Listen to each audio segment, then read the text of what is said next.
Let's shut down 100 supermodels. Hey, I heard you were a wild one. Dr. Flores here. Let's talk about the unregulated use of peptides. So it's crucial to approach these things with caution.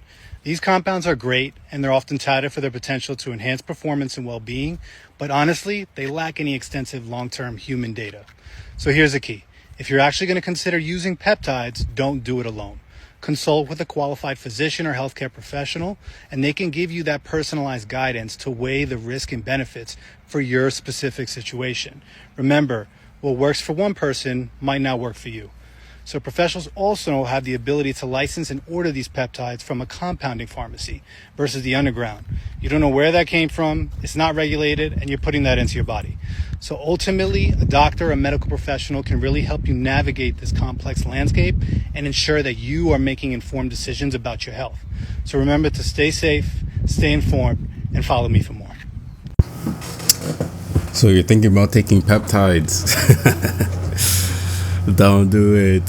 No, I'm just kidding. Bro, it's really tempting. You see TikTok after TikTok telling you to take a peptide. You see them telling you that you're going to be still natural after taking peptides.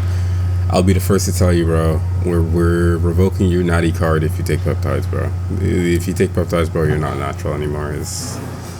Forget it. But the thing is that it's a lot less dangerous than taking like a steroid, you know, or growth hormone. Although there's a peptide HGH or something along those lines. So now I'm not sure if it's an actual steroid hormone or if it's a protein. Anyways, regardless. If you're starting peptides, these are the only three I would touch. Number one, Retta.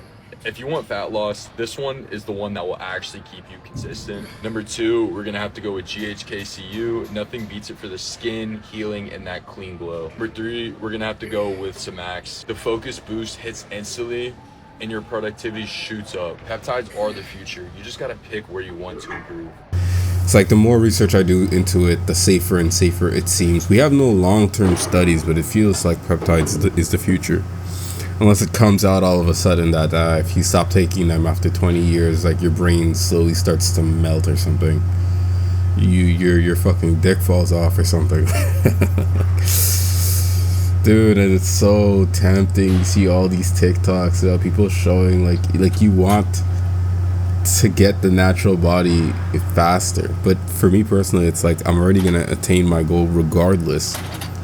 So it's less so about just jumping heads first into something I don't care about, but I value longevity, not dying, not having my fucking balls just shrivel up and not work or so I'm reading into the studies. I'm not fully against modern medicine or anything like that, but my current peptide stack that took me from this to this.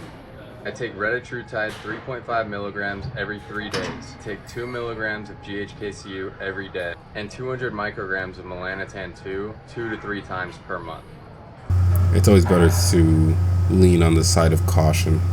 Nah, but yo, I salute these guys who are like young, who are just hopping on it, don't give a fuck about their lives. I think it's because their frontal lobe hasn't developed fully yet. But honestly, I'd lean to the 80% no and the 20% consider it, you know. Just like it depends on what the green lights are that would make you satisfied with taking the peptide, you know. It's like for each person you have to sort of gauge your risk. And for the most part, some of these peptides have been here for like a long time, like a decently long enough time, and these people haven't died. There's been no adverse effects that we've seen so far, so you can almost estimate like it's a non-starter, you know. But you have to also understand the people who started bodybuilders already don't tend to live that long, so it's like how much of it was, you know, how much of it was the peptide and how much of it was the fact that he was pumping extraordinary amount of drugs into his system, you know. Anyways, that's the research that's being done right now. Is it worth, you know, giving up the fact that you've trained so hard naturally, you know? Just would you have attained your dream physique regardless of the peptide? And in a sense, I guarantee I can get the physique that I dream of without taking the peptide. But it's so tempting. It's like, okay, why not just expedite the process and then enjoy your body? Because realistically, you only have to work out once, and then you get to maintain and keep, unless you're on roids, then that's completely different. You're not going to be able to maintain that level of muscle mass naturally. But it feels like hopping on a peptide afterwards, just keeping your diet maintained the same, or taking a peptide very loosely.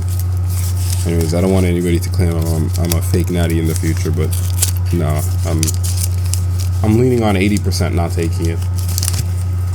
But man, it's something.